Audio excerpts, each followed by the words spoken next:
Halo, Assalamualaikum warahmatullahi wabarakatuh. Apa kabar anak-anak yang soli dan solihah semuanya? Semoga kalian selalu sehat, senantiasa, dan dilindungi Allah Subhanahu wa Ta'ala. Dijauhkan dari segala penyakit, dijauhkan dari segala bala bencana, dan kita dilindungi dari berbagai macam kejahatan, keburukan dunia. Amin ya Rabbal 'Alamin. Kali ini kita akan belajar membahas soal-soal tryout PKN, Pendidikan Kewarganegaraan kelas 6, dan ini nanti udah disiapkan untuk nanti ujian ya. Jadi kalian jangan kemana-mana, kita akan selesaikan pembahasan soal-soal tryout PKN untuk kelas 6. Semoga kalian dimudahkan nanti dalam ujiannya. Semoga kalian tidak ada kesulitan ya, dilancarkan segala urusannya, dimudahkan untuk mencerap ilmu begitu, dan juga bermanfaat. Nah, oke, kita lanjut aja ya langsung untuk membahas soal-soal tryout PKN bagian yang pertama. Nomor 1. Menurut Undang-Undang Nomor 32 Tahun 2004 dibentuk Badan Permusyawaratan Desa atau BPD. Salah satu fungsi lembaga ini adalah A. Menetapkan peraturan desa bersama warga desa, B. Menetapkan peraturan desa bersama kepala desa, C. Mengatur dan mengelola sumber-sumber pendapatan desa, D. Mengatur dan mengembangkan sarana umum yang layak. Dan jawabannya adalah itu B ya. Perhatikan struktur organisasi pemerintah desa berikut ini. Lihat, lembaga yang memimpin pemerintah desa ditunjukkan oleh nomor berapa? Yaitu nomor 2, yaitu apa? Kepala desa, ya kan? Mudah. Nomor 2 itu adalah kepala desa. Itu jawaban untuk nomor 2. Selanjutnya nih, nah tadi ya kalau yang nomor 1 itu adalah lembaga kemasyarakatan desa, yang nomor 2-nya adalah kepala desa. Nah, kepala desa itu nanti bisa bermusyawarah dengan badan permusyawaratan desa. Nah, di bawahnya ada sekretaris desa. Selanjutnya dibantu oleh kaur-kaur, ada kaur pemerintahan, ada kaur pembangunan, atau kaur itu kepala bagian umum ya, dan yang lainnya. Nomor 3, sistem pemerintahan kabupaten dipimpin oleh seorang bupati. Salah satu hak bupati adalah A. Menyediakan sarana sosial dan sarana umum, B. Mengembangkan sistem jaminan sosial, C. Mendapatkan gajinya sebagai bupati, D. Menyusun perencanaan dan tata ruang pada daerah yang bersangkutan. Jawabannya adalah C. Mendapatkan gajinya sebagai bupati. Itu haknya bupati dapat gaji itu ya. Nah, tadi ya kepala daerah untuk kabupaten itu kan disebutnya bupati. Nah, itu ada hak-haknya, salah satunya mengajukan rancangan perda, kemudian menetapkan perda setelah mendapatkan persetujuan dari DPRD ya. Itu hak-hak bupati ya, menetapkan perkada dan keputusan kepala daerah, mengambil tindakan tertentu dalam keadaan mendesak yang sangat dibutuhkan gitu ya. Nah, nomor 4, perhatikan struktur organisasi pemerintah kabupaten berikut ini. Lembaga yang sekretaris daerah mempunyai tugas membantu bupati dalam penyusunan kebijakan dan pengoordinasian administratif terhadap pelaksanaan tugas perangkat daerah serta pelayanan administratif pada nomor berapa? Ditujukannya, ayo, apakah 1, 2, 3, atau 4? Nanti kita akan bahas. Jawabannya adalah C, yang nomor 3. Yuk kita bahas. Apa sih nomor 3 itu? Apa sih nomor 1 itu? Apa sih nomor 2 itu? Dan kenapa jawabannya nomor 3? Nah, ini dia. Nomor 1 itu bupati, ya kan? Nomor 2 itu adalah DPRD.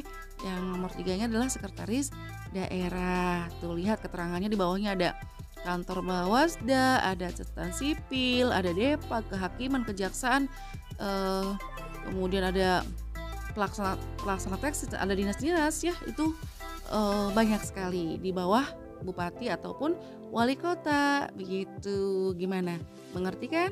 Insya Allah itu penjelasan untuk nomor 4 ya. Nomor 5, terjadinya penyebaran penyakit secara besar-besaran di sebuah daerah. Untuk penanganan penyebaran penyakit tersebut merupakan tugas utama siapa? A. Menteri Negara BUMN, B. Menteri Perhubungan dan Kominfo, C. Menteri Kesehatan, D. Menteri Lingkungan Hidup dan Kehutanan. Nah, ini kan berkaitan dengan penyakit. Nah, penyakit itu tugasnya adalah Menteri Kesehatan ya. Itu kan berhubungan banget dengan kesehatan. Penyakit itu, penyebaran penyakit itu seperti sekarang ini, masa pandemi. Nah, itu tugasnya Kementerian Kesehatan. Jawabannya adalah C ya. Sekarang lanjut ke nomor 6. Dalam suatu rapat paripurna membahas mengenai peraturan pemerintah pengganti undang-undang. Untuk membahas dan memberikan persetujuan peraturan pemerintah pengganti undang-undang merupakan wewenang dari siapa? A. Presiden, B. Dewan Perwakilan Rakyat, C. Majelis Permusyawaratan Rakyat, atau D. Dewan Perwakilan Rakyat Daerah. Nah, jawabannya adalah yang B, yaitu Dewan Perwakilan Rakyat. Nah, ini terkait dengan fungsi DPR ya, memiliki tugas dan kewenangan yaitu menyusun program legislasi nasional dan yang lainnya. Nomor 7, mengangkat dan memberhentikan menteri merupakan kewenangan siapa? A. Presiden, B. Dewan Perwakilan Rakyat, C. Majelis Permusyawaratan Rakyat, ataukah D. Dewan Perwakilan Rakyat Daerah. Dan jawabannya sudah jelas tuh, udah kelihatan. Ya, nomor 7 jawabannya adalah Presiden. Nah, itu kan Presiden itu sebagai kepala negara, tugas dan wewenangnya tadi ada memegang kekuasaan yang tertinggi atas angkatan darat, angkatan laut, angkatan udara, TNI ya, dan yang lainnya. Kemudian Presiden sebagai kepala pemerintahan punya juga kekuasaan, memegang kekuasaan pemerintahan menurut Undang-Undang Dasar dan yang lainnya. Tuh bisa dibaca ya, mengajukan rancangan undang-undang kepada DPR, melakukan pembahasan dan pemberian persetujuan atas RUU bersama DPR dan yang lainnya. Nah, nomor 8, kewenangan BPK adalah A. Memeriksa pengelolaan dan tanggung jawab keuangan negara, B. Memberikan pertimbangan kepada DPR atas rancangan undang-undang APBN, C. Memeriksa pengelolaan keuangan DPR, D. Memberikan persetujuan dalam pengelolaan keuangan negara.